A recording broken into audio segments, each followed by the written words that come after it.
प्रधानमंत्री चुप्पी तोड़ो, कर्नाटक मामले में प्रधानमंत्री चुप्पी तोड़ो, और शिक्षण संस्थानों का भगवाकरण नहीं सहेंगे, शिक्षण संस्थानों का भगवाकरण करने की साजिश नहीं सहेंगे। अरे आवाज दो, मांगते नहीं किसी से भीख मांगते, संविधान का अधिकार मांगते, नहीं किसी से भीख मांगो। संविधान के बुनियादी ढांचे पर हमला बंद करो, बंद करो, बंद करो। भगवाकरण के टक्कर में संघर्ष हमारा नारा है। क्या लगता है यूपी में जो चुनाव है उसको फायदा पहुँचेगा क्या इस मामले में? सबसे पहले कह देना चाहते हैं, जंग में खिलता गुलाब देखा है, जंग में खिलता गुलाब देखा है, लहू लहान आंखों में ख्वाब देखा है, सदियां याद रखेगी इस जज्बे को, हमने हिजाब और नकाब में इनकलाब देखा है। सबसे पहले कह देना चाहेंगे, कर्नाटक में जिस तरह का वारदात हुआ है, सबसे पहले कर्नाटक की सरकार को क्या देना चाहते हैं, सबसे पहले वहाँ देवदासी प्रथा ख़त्म करें, जिसको लेकर आज भी लड़कियाँ संघर्ष कर रही है कई जिलों के अंदर में। और वो जो समझ रखे हैं कि लड़कियाँ फ्लोवर है, तो वो बात नहीं है, लड़कियाँ फायर है। बता देगी सड़कों पे आके भी और संसद तक जाके भी बता देगी कि क्या कर सकती है क्या नहीं। चुनावी फ़ायदा कुछ नहीं है, इस देश को तोड़ने की साजिश है। साफ अल्फाजों में कह देना चाहते हैं, संविधान को बदलने की साजिश है और देश के अंदर हिंदू मुस्लिम करके भगवाकरण स्थापित करने की जो साजिश चल रही है, उसके लिए एआईएसएफ ने पहले भी लोहा लिया, अब भी लोहा लेगा। जब भी तोड़ने की ज़रूरत होगी, मोदी और एबीवीपी बीजेपी को तोड़ने के लिए जान हाजिर है। क्या नाम? कैसर रेहान, ताइक्वांडो अंतर्राष्ट्रीय खिलाड़ी, जिला उपाध्यक्ष all India student federation Begusarai. तो है इसमें राजनीति की अपनी रोटी सेक रही है। ओवैसी साहब ने बताया है कि एक लड़के 200 लड़का पर भारी हो गया, तो क्या लगता है इस मामले में कॉलेज प्रशासन का कहना है कि जो रूल मेरा बना वो वही रूल होगा? देश कोड तो शुरू से चलता ही आ रहा है, इसमें तो कोई ये नहीं है कि हाँ देश कोड में कोई पता ही किया जाए। हम लोग भी इतने साल से कभी इस मैटर को लेकर के है ना, इस मुद्दा को लेकर कभी नहीं कुछ हुआ, लेकिन इसी बार क्यों हो रहा है? उनका मतलब अंदरूनी क्या राज है ये हम लोगों को नहीं पता, बस इतना ही कहना चाहेंगे। वो कॉलेज में जो नियम निकाला जाएगा वो आप सब मान सकते हैं कि नहीं मान सकते हैं? कॉलेज का नियम भी तो कॉलेज वाले भी तो एक्सेप्ट कर लिए कि हिजाब में कोई प्रॉब्लम नहीं, हिजाब पहन के स्टूडेंट आ सकते हैं कॉलेज पढ़ने के लिए। जब कॉलेज वाले को इतराज़ नहीं है तो मेरे ख्याल से नीति लोगों को भी कोई नहीं होता है कि वो उसके अगेंस्ट में जाकर कुछ कार्रवाई करे। ये हम लोगों का हकीकी हक है, इस पर हम लोग इसीलिए इस पर हम लोग यहाँ पर आज रोड पे उतरे हैं। क्या नाम है? साफिया ने इस मामलों में चढ़ के साथ देते हैं सरकार का, अब विपक्ष को एक तरफ रखते हैं, कहते हैं कि हिंदुस्तान है पाकिस्तान बनने नहीं देंगे। छात्र का कहना है कि वो कॉलेज का नियम है, नियम को मानना ही पड़ेगा। बिल्कुल, सबसे पहले मैं एक चीज़ स्पष्ट कर देना चाहता हूँ, पाकिस्तान के साथ माननीय मंत्री गिरिराज सिंह का क्या रिश्ता है, क्या बपोटी रिश्ता है, ये तो मुझे नहीं पता है। लगता है खानदानी रिश्ता उनके साथ है, पाकिस्तान के साथ। कोई बात में कोई चुनाव आवे तो वो पाकिस्तान भेजने का बात करेंगे।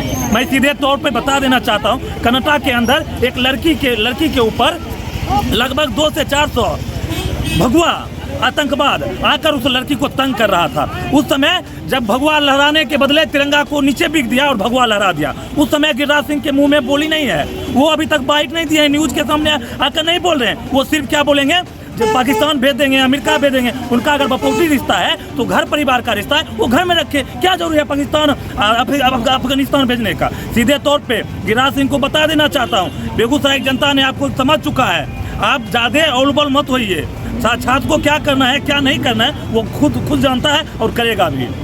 जिस तरह अभी सामो पुल को लेकर, मटियानी पुल को लेकर एक विवाद चल रहा है कि राजेश सिन्हा बनाए हैं और गिरिराज सिंह भी, तो कहीं ना कहीं उनके ही पार्टी लोग कह रहे हैं कि ये जो माननीय है हमारे मटियानी के भोगो सिंह, वो कहें कि राजेश सिन्हा का इसमें ज़्यादा सफलता है। आप किसे देख रहे हैं? नहीं, बिल्कुल, हम न्यूज़ के माध्यम से राकेश सिन्हा का लगातार सदन में उनका आवाज़ बुलंद कर रहे थे समूह वाला पुल पे लेकर।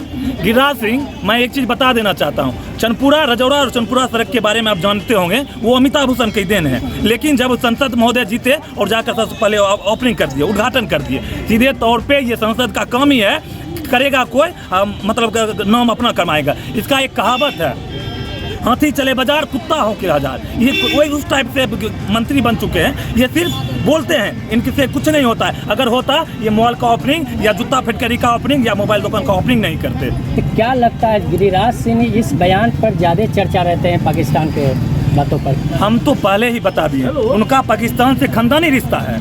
वो जाकर वहाँ बिरयानी खाते हैं, तो उनको याद जहाँ खाइए, प्रधानमंत्री जब खाएंगे बिरयानी, जब नमक खाइएगा तो शरीयत आपको देना पड़ेगा। वो हमें राष्ट्रवादी सिखाते हैं, राष्ट्रवाद करना सिखाते हैं, लेकिन वो कितना राष्ट्रवाद है? चंदन करने से कोई राष्ट्रवाद नहीं होता है। राष्ट्रवाद आकर मेरे सीने में देखे, राष्ट्रवाद मेरे अंदर छुपा हुआ है। ये मैं किसी को जातिवाद करके, किसी को मार के मैं राष्ट्रवाद नहीं बनना चाह रहा हूँ। मैं सीधे तौर पर राष्ट्रवादी अगर बनना है तो समाज को हर हिंदू, मुस्लिम, सिख, ईसाई सबको एक साथ लेकर चले, तब समाज एक अच्छा देश बनेगा और देश उन्नति भी करेगा। इसलिए हमारे साथ एएसएफ के थे और मैं कुछ छात्र से जो घटना हुई है, इस घटना को लेके हम लोग प्रदर्शन कर रहे हैं। एक छात्र के साथ जो घटना हुई है, जैसे कि भेदभाव की ड्रेस कोड के लेके, ये नहीं करना चाहिए। ड्रेस कोड हम अपने अनुसार पहनेंगे, ना कि किसी दूसरे के अनुसार। है कि एक लड़की ने 200 लड़के पर भारी पड़ गया और वो एक नारा था अल्लाह अकबर, एक तरफ था जय श्री राम। तो ऐसा क्यों हुआ? कॉलेज प्रशासन क्या कर रही थी उस समय? जी देखिए, कॉलेज प्रशासन जो है, अगर उनमें इतनी समझ होती और सलाहियत होती तो वो हिजाब पर प्रतिबंध ही नहीं लगाते। क्या यूपी चुनाव को लेकर ये मामला हो रहा है क्या? बिल्कुल, वो चुनावी फायदे के लिए किसी को भी लड़वा कटवा और मरवा सकते हैं। और उनका ये सोच है कि अगर हिंदू द्वारा मुस्लिमों को परेशान किया जाए, हिंदुओं को शय दिया जाए, तो हो सकता है हमें ज़्यादा से ज़्यादा वोट मिले, लेकिन ऐसा बिल्कुल नहीं। आप अभी सभी लोग हैं, सभी जाति के छात्र हैं, किन्हीं को कोई परेशानी नहीं हो रही है? आप हिजाब में है, ये बिना हिजाब के है, ये भी कुछ बोल सकते हैं, आप भी कुछ बोल सकते हैं। तो आप बताइए, इनको कितना आप सपोर्ट करते हैं? इनको मतलब ले तो लड़ेंगे, वो इनको सपोर्ट करेंगे ना, तो देश के लिए करना पड़ेगा। क्या नाम है आपका? ये आपको सपोर्ट कर रहे हैं, तो आप इन पर क्या बोलना चाहेंगे? मैं इनको धन्यवाद कहना चाहूँगी और इनके हौसले को सलाम करना चाहूँगी कि वैसे हम लोग बस खुद को भारतीय कहते हैं और हमारे बीच आपस हम सभी गर्ल्स में कोई हिंदू और कोई मुस्लिम वाली भेदभाव नहीं है। फिर भी एक हिंदू परिवार से होकर ये लड़की लड़ रही है और साथ दे रही है, तो मैं इसका धन्यवाद करती हूँ और इसके जज्बे को सलाम करती हूँ, क्योंकि इसमें इतनी समझ है कि हमारा मौलिक अधिकार क्या है। भारत के संविधान को बचाना चाहिए, उस पर उस पर हो रहे हमले को रोकना चाहिए, और इसी विचार को लेकर ये लड़की हमारे साथ है और लड़ रही है।